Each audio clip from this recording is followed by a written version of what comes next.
We are on location in Prince George this morning with Holly Keech, local business owner, entrepreneur, mother, and recent winner of the Chamber of Commerce Excellence in Promotion and Marketing. Yeah. So, Holly, welcome to the show. Thank you. Yeah. Thank you for having me. Yeah, it's great that you could come on. Yeah. So we were just talking kind of behind the scenes, behind the camera a little bit about just kind of recently meeting for the first time. Yes, yeah. And then anytime we'd be at an event after that, we'd always kind of bump into each other. So Yeah. it's kind of funny when you don't really know a person until you start recognizing their face at a bunch of different events and stuff. Yeah. So- Especially in our line of work, you know, we're often kind of behind the scenes, lurking in the shadows, right, with our cameras. So, yeah.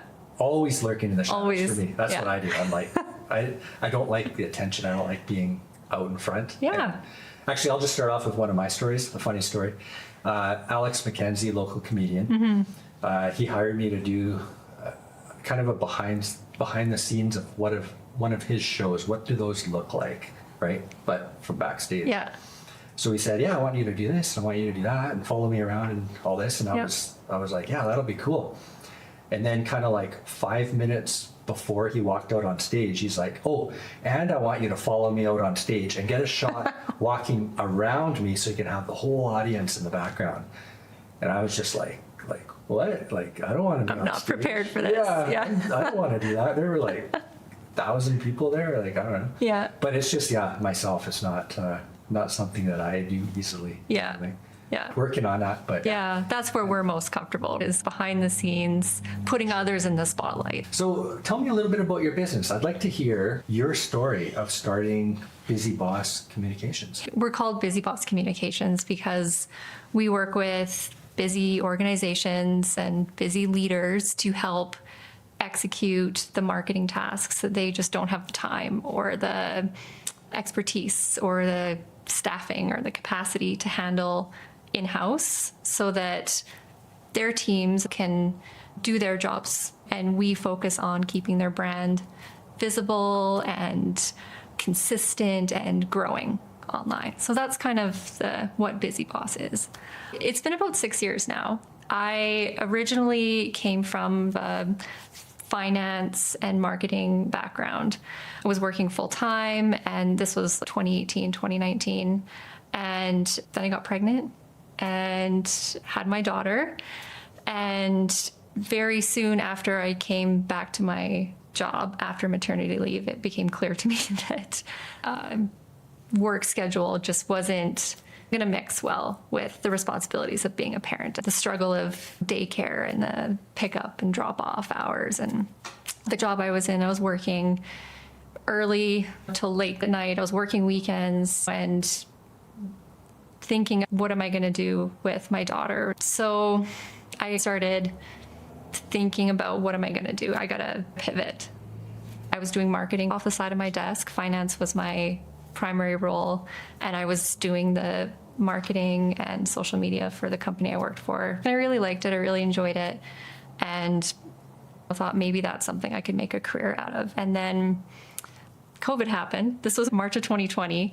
I was only back at work for a few months after maternity leave, and took it as a bit of a sign from the universe saying that I should leave and go and start this thing. Took that opportunity to stay home with my daughter, especially during those initial first few months of COVID when everything was really uncertain, and especially with a newborn. I left my job and decided that I was going to figure something out and pivot my career a little bit, and stayed home with her for a few months, started freelancing, just doing a little bit of freelance work for clients here and there. You know, mom's schedule, the parent schedule. And yeah, it kind of just turned slowly over time. This was 5-6 years ago now, kind of turned into a larger business. It's great to be able to build something that's flexible, that I can make my own schedule on my own terms, that fits around that lifestyle of being a parent first, because that is the most important thing. At the end of the day, as much as I love what I do, my daughter comes first. So it's being able to take her to piano lessons, you know, in the afternoon, or to stay home with her if there's a sick day, or summer vacation, just being around, being able to walk her to school every morning and not have to rush to work to be there at 8 o'clock on the dot kind of thing. It's so great to be flexible and to be able to build a career out of that. But getting into this business at the start of COVID, there must have been some challenges there. I know so many people, COVID was just such an awful time for so many people, but for me, it really was this opportunity that totally shaped where I was going and totally shaped my business. You know, like Zoom, I think was around, like the virtual meetings, it was around before that, but it wasn't really widely used. And it just completely took off right after COVID out of necessity, people having to meet, you know, virtually and doing that kind of stuff, right? So I don't know that I would have been able to start my business to the capacity, or I guess the dynamic of how my business operates, that business structure, without those more like virtual business institutions that were implemented during and after COVID. And it was challenging to some degree, you know, like everyone, there was that social distancing and all that was happening. But it allowed me to not feel guilty about staying home with my daughter, for one, for the first, I don't know how long that was, 6 months, a year, you know, post-COVID. And be able to do things virtually and online. And it kind of just became the norm. I've been getting out in the community more in the last couple of years as well, that kind of we're past that COVID kind of era, right? Like we had the ups and downs with COVID, and there was, you know, times where we were social distancing more or less. That's something that's still a huge part of my business. A lot of my clients aren't local. Some of them are across the province. I've got on Vancouver Island, the Lower Mainland, Okanagan. So it is necessary that I meet with them virtually, because I can't just drive to Victoria to have a meeting with my clients down there or to have my meeting with them. So what is the work that you do for these remote clients look like? So our bread and butter basically is social media.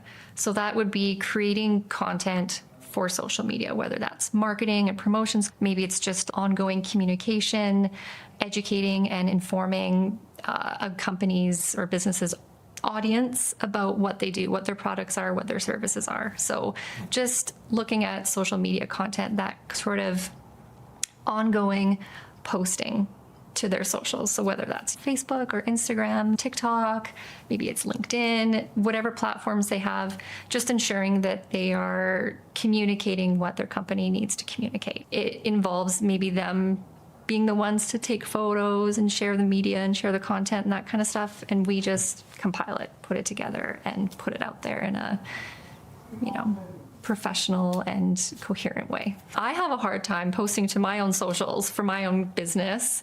I always say it's the doctor that smokes. I always tell my clients, you got to do this, you got to post, you got to create content. You always have to be thinking about taking pictures when you're at this event or doing this thing. And I go about my life and do my work and everything. And I forgot to take a picture when I was with Jeff at the podcast studio, or I forgot to do this, or I forgot to post today. It's life happens. Your business comes first. Your client work comes first. That's why it's so important for a lot of small businesses. They just don't have the time. They don't have the capacity, the staff capacity, or sometimes the mental capacity to be able to do that stuff for themselves.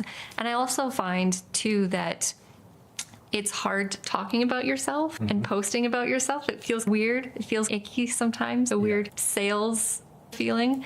So that's why it's also great to have someone, a third party, come in and do it for you. It's a lot more natural that way. Yeah, totally.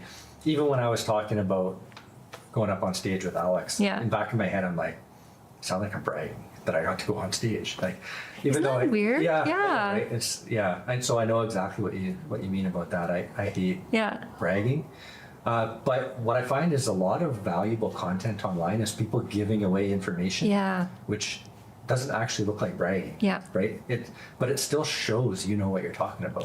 So it's kind of like, to me, that's a little bit of a sneaky way to brag. It's a way of, you're giving away information for free, right? You're helping people. You're not doing it in kind of a greasy, like paywall kind of way. But it's also positioning you as the expert, as the authority in your industry. Social media is really all about building that trust factor in all the buying stages, you really want to focus on that middle part. People don't just learn about you and then buy from you 2 seconds later.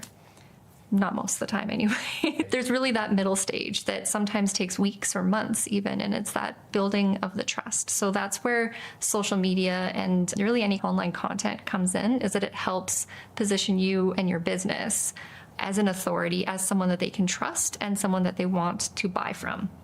How do you keep from being too repetitive on social media? I've worked with some of my clients since the very beginning, 5-6 years ago now. And of course you want to stay fresh and stay with the trends. How many businesses do you know that you might be scrolling through Facebook or Instagram and you're going to say, they did that post 1.5 years ago? Oh yeah, never. Never. Yeah. No one's going to know. Yeah. It's 99% of people that are scrolling through social media are going to glimpse your post for 3 to 5 seconds, quickly read it, and then keep scrolling and move on with their lives, right? Yeah.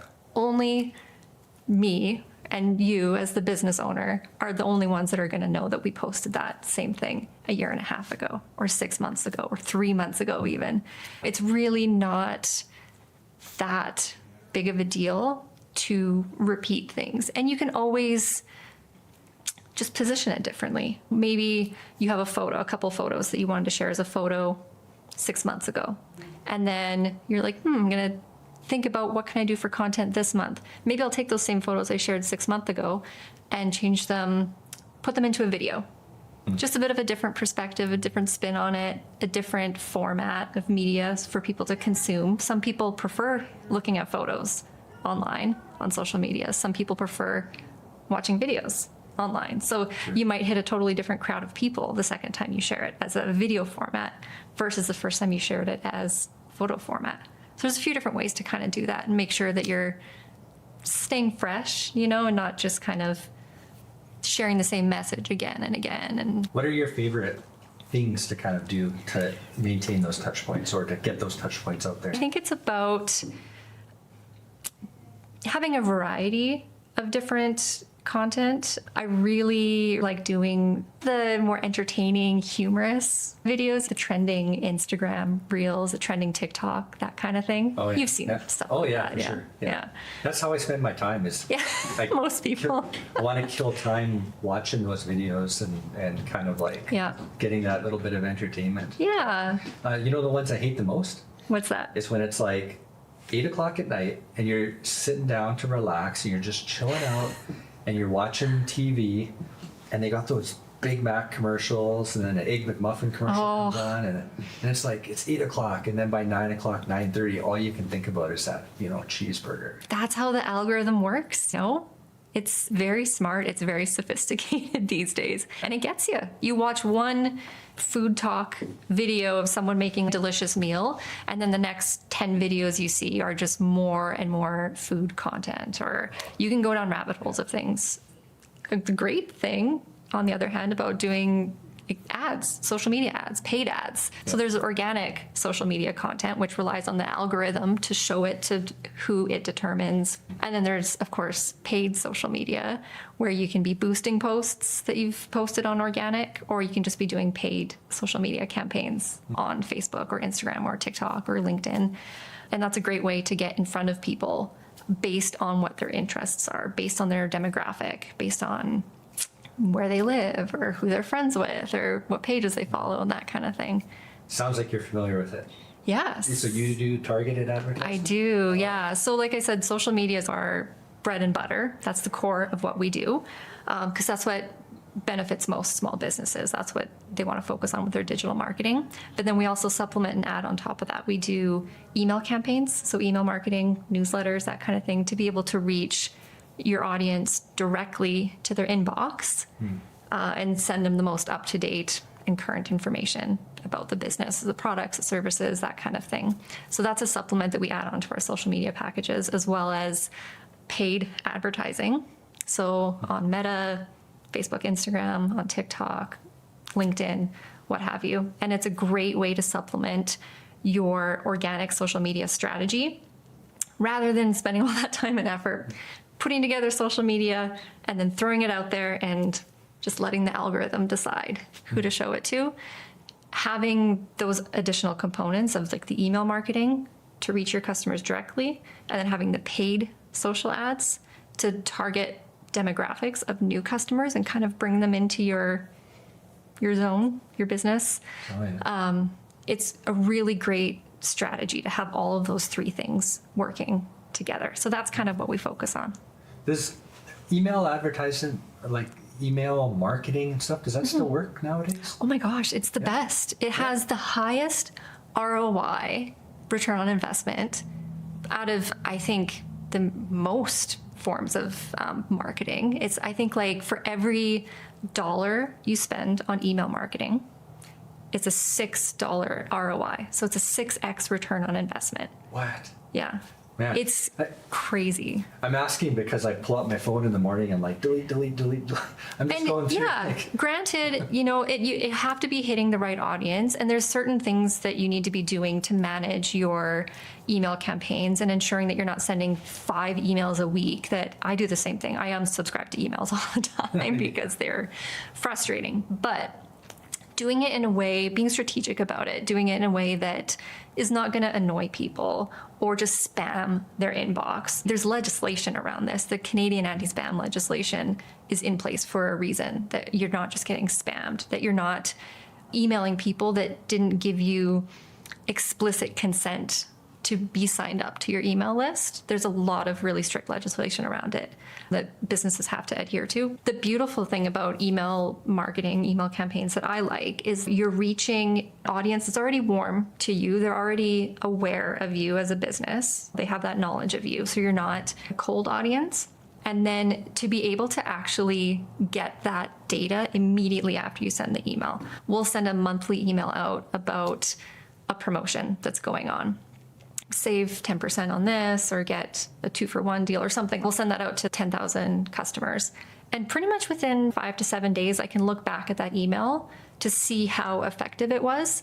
And if your email marketing software is connected to your point of sale system, so often businesses will use like Square or something like that, PayPal or whatever, to as their point of sale system for booking appointments, for e-commerce, for buying online products, something like that. Maybe they're using Shopify. If that's connected, then you can actually go in and see how effective that campaign has been in dollars. So you can go back 7 days later and say, oh, I made $4,732 from this one email. Wow. And those people have all signed up to receive the email. Yes. There's lots of different ways you can do it. A lot of businesses will do it at the time of sale. So when that person first books an appointment with them, if they become a customer, then they get added to the email list. Of course, they have to check the box and understand that they're consenting to be added to their email list, to be informed of the latest updates or communications that business is putting out there. There's ways that you could do it with what's called a lead magnet. Some people call it a freebie. It might be offering sign up to our email list and get 20% off your next purchase with the coupon code. There's a number of ways to get people onto your email list, but as long as you have that explicit and informed consent, which is built into most email marketing software, most providers have that. Do you have any stories of stuff like success stories of clients that you've helped? You don't have to mention who the client is unless you want to, but yeah, I'd like to hear kind of changes that have happened. Oh my goodness. I do really love working with clients where I can see that result. Like I mentioned with the email marketing, I can show my client and say, hey, you earned $4,000 from this one email in appointments booked or in products sold or something like that. I love being able to show that. It's a little harder to do that with social media because you don't see that return on investment immediately with social media that you do with other forms like paid ads or email. But I do a lot of event marketing, which is fun. And you typically see the return on that a lot quicker in the form of like ticket sales and, bums and seats on the event, that kind of thing. So, like ones that we've worked at together, the Northern Angel Summit just recently, that's a fun one. A few conferences, I've done a few of those Leap for Women conferences here in town, a lot of the online ads, the social media promotion, a lot of like the design work, the marketing materials, the website creation, kind of the whole range of it. And that's always really, really fun to see the impact and to see the people buying the tickets and coming to the event and having a good time. Have you ever had to like fire a client because, potentially their values didn't align with yours? When I first started, there's less of that setting boundaries when you first start, which is common for any business and anyone starting.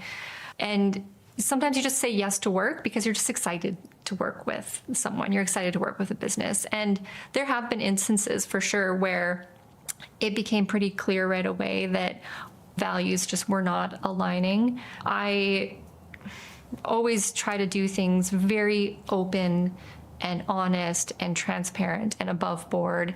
And that's just where I feel comfortable working in that space. And there are places, unfortunately, there always is in business, that just don't align with that value set that I have.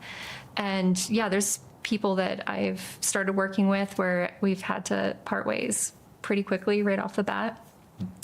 Now I am better at saying no to things, and it's still really hard to do. I don't know if you struggle with that too, where you get requests and it's a struggle saying no. I really struggle saying no to things because it's why I started my business. I just want to help people. I want to make our community great. I want to contribute to the community and contribute to the businesses in this community.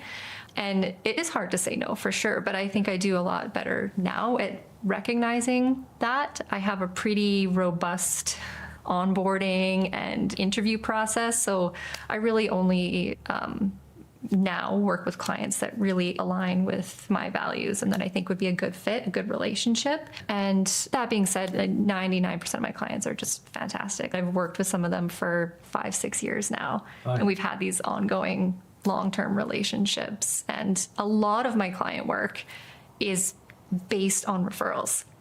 So a lot of my new clients that I get are based on referrals from my existing clients or my past clients that refer people to me. I noticed something else. I don't know if it was just a social media post that you posted or commented on, but it was around the topic of you working with women or female entrepreneurs about empowering women in business or about teaching or training. Also, one of the many other things that I do, I'm also the regional ambassador for WeBC.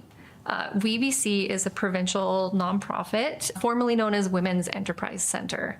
So it's a little bit like what a local community futures office does, but it's a provincial nonprofit that focuses on working with women, providing them the services and the support and the training and the financial support that they need in order to start a business or grow a business. So WeBC works with women entrepreneurs like at the startup stage of their business, whether maybe they're in the growth stage, maybe they're applying for a loan. They supply women with financial loans as well. And a lot of like mentorship, training, things like that. So I'm really proud to work with that organization because they are so fundamental to supporting women in business and women entrepreneurs in our province.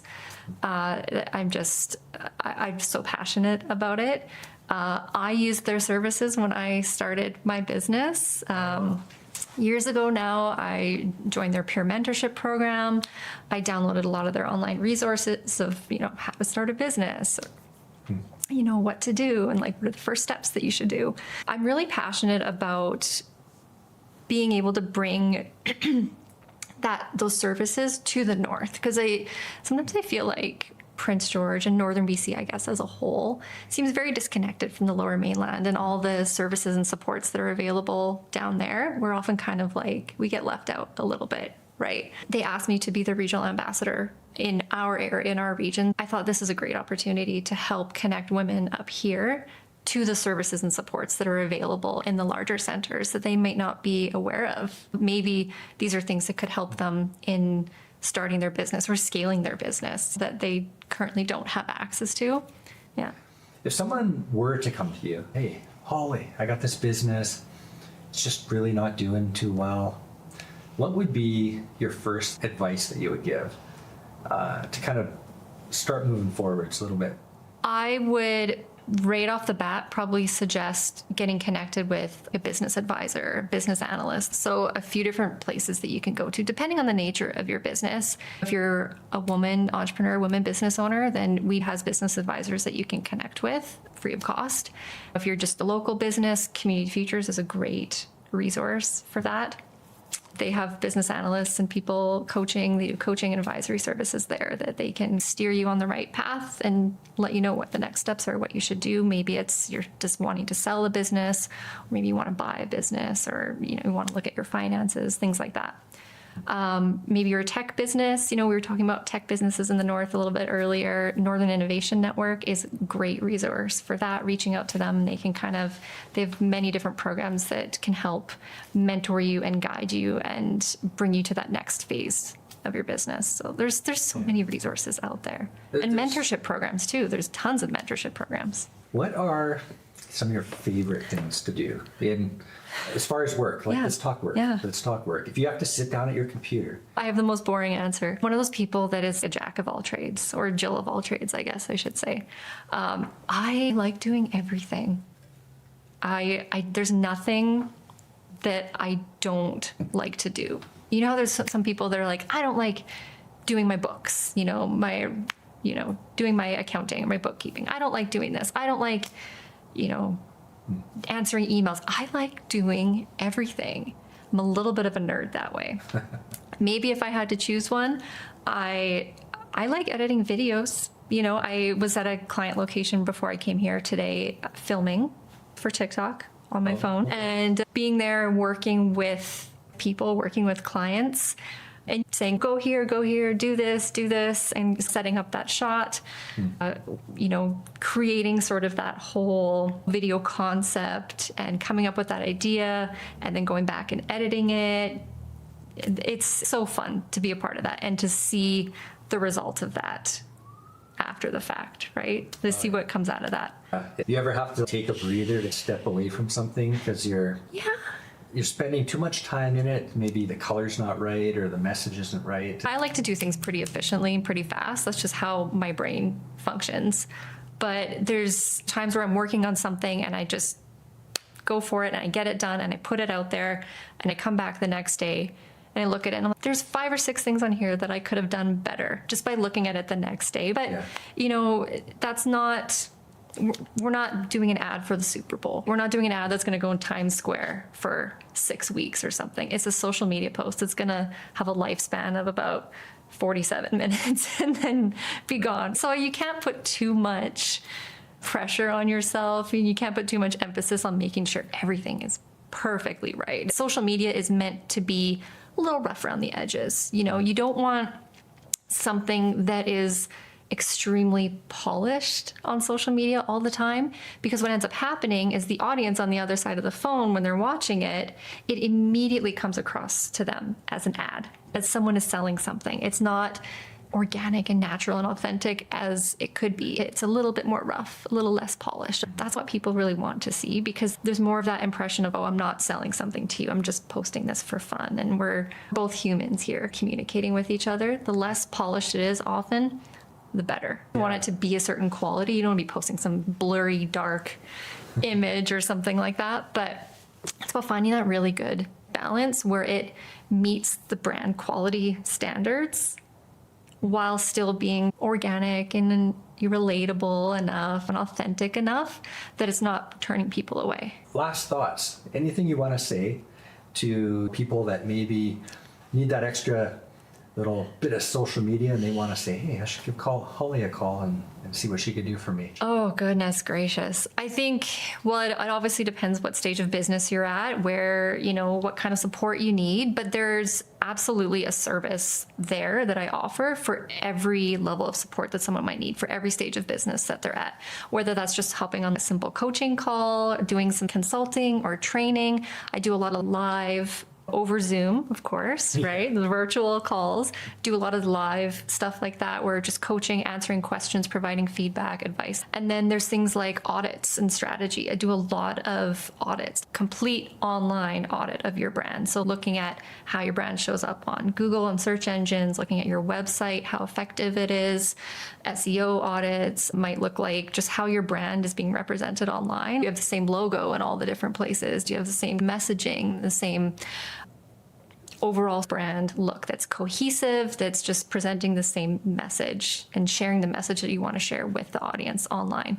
I really love a good audit because it really breaks down where you're at right now at that stage of your business.